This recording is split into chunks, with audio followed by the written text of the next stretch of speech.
saya sadar betul bahwasanya berharap kepada manusia itu pasti kecewa. Saya ngajar ngaji di rumah orang kaya.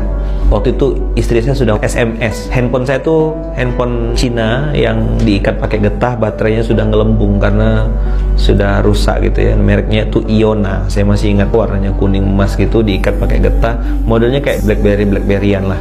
Ya, susu anak habis. Itu same day ya. Itu saya balas lah. Ya udah, saya bilang ganti dengan teh manis. Harga susu tuh cuma 9 ringgit. Di Malaysia tuh dapat subsidi. Nah, sedangkan popok anak itu kurang lebih 30 ringgit. Jadi 3 tambah 10 tuh 40 ringgit lah kebutuhan hari itu. Nah, insya Allah kalau sesuai rencana, hari itu saya dapat uang. Jatah saya ngajar ngaji. Rumah orang kaya, pakai klaster. Mobilnya tuh BMW, Mercedes-Benz, Proton Perdana. Rumah orang kaya.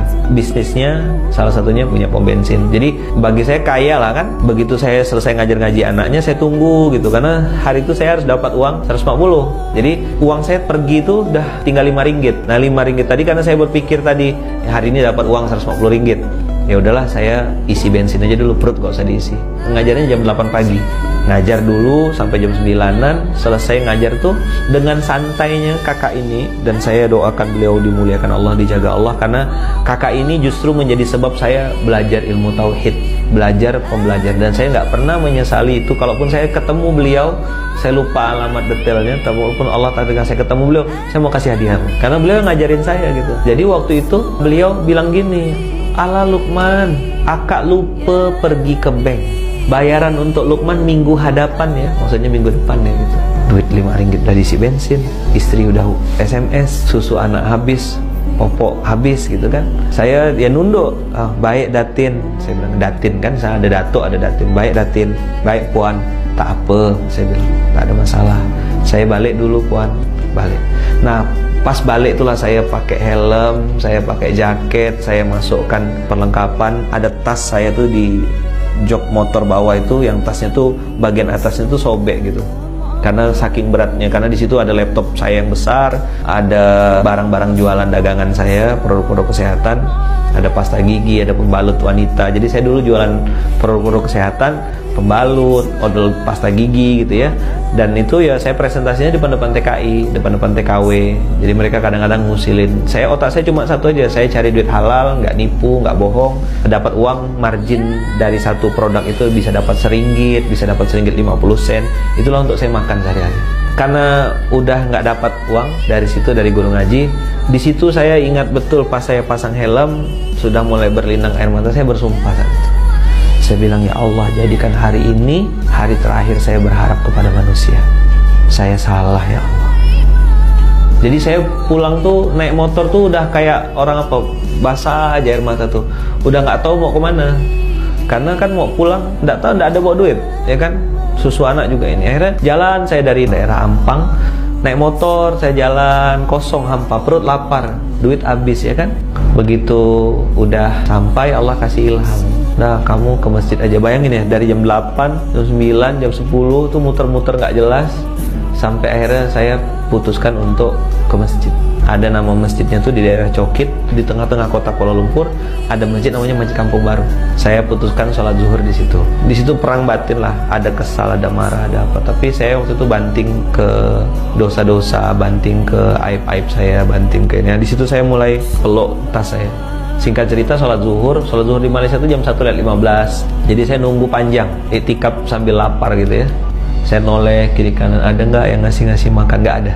Tidur, tapi tidur ayam gitu kata orang ya, sambil peluk-peluk tas itu, sambil doa. Doanya tuh udah doa orang yang, ya Allah tolong beli dagangan saya gitu. Komat, sholat, ya kan, selesai sholat saya doa itu lagi, saya peluk tas, tolong belilah dagangan saya. Nggak muluk-muluk, saya minta ya Allah 40 ringgit aja, 10 ringgit untuk beli susu anak, 30 ringgit untuk beli popok. Ya amanal aminin, aminna mimma nakhaf. Wahai yang memberikan keamanan, amankanlah kami dari apa yang kami takuti.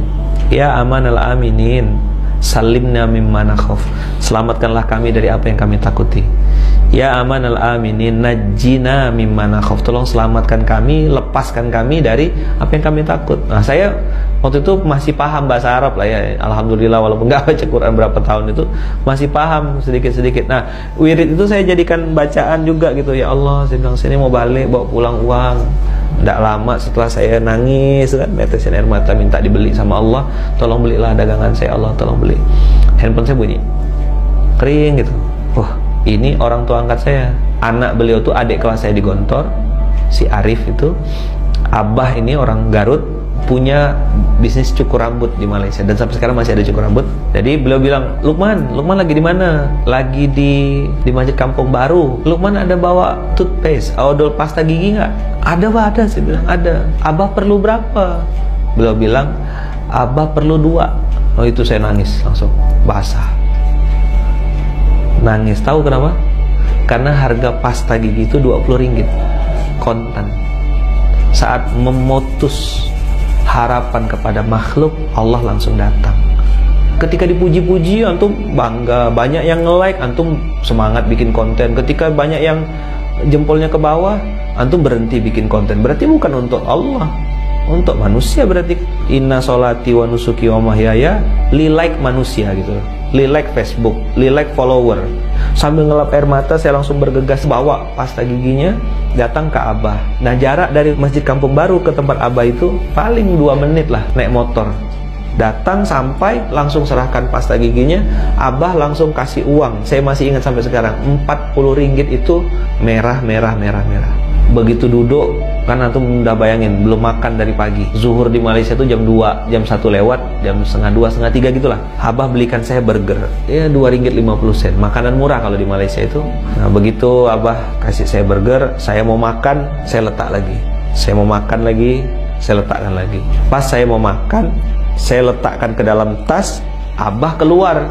Ngapa enggak dimakan? Makan dulu. Saya tuh makan burger tuh sambil nangis, minta maaf. Saya bilang apa? Bunda, saya bilang, Kak Iya, maafkan ayah ya. Ayah harus makan ini, lapar betul. Dari pagi belum makan, terpaksa. Saya tadi tuh mau bawa balik tuh supaya bisa bagi 2 sama istri. Tapi Abah nyuruh saya makan dan saya makan lahap. Selesai saya salam tangan Abah, cium tangan, pulang, lalu ke rumah beli popok, beli susu. Habislah duit itu, 9 ringgit 70 sen harga susunya, masih ada sisa 30 sen. 30 ringgit itu harga popoknya. Dan saya pulang tuh dalam kondisi hujan yang sangat lebat. Nah, di Malaysia tuh orang pakai mobil laju-laju, kenceng. Nah, sambil saya naik motor itu bawa tas yang udah terlanjur masuk air di dalam tas itu. Baju saya basah, jaket saya basah, air mata saya juga basah. Jadi kombinasi antara air hujan dengan air mata. Terus beberapa kali mobil yang melewat di samping saya tuh nyiprat gitu.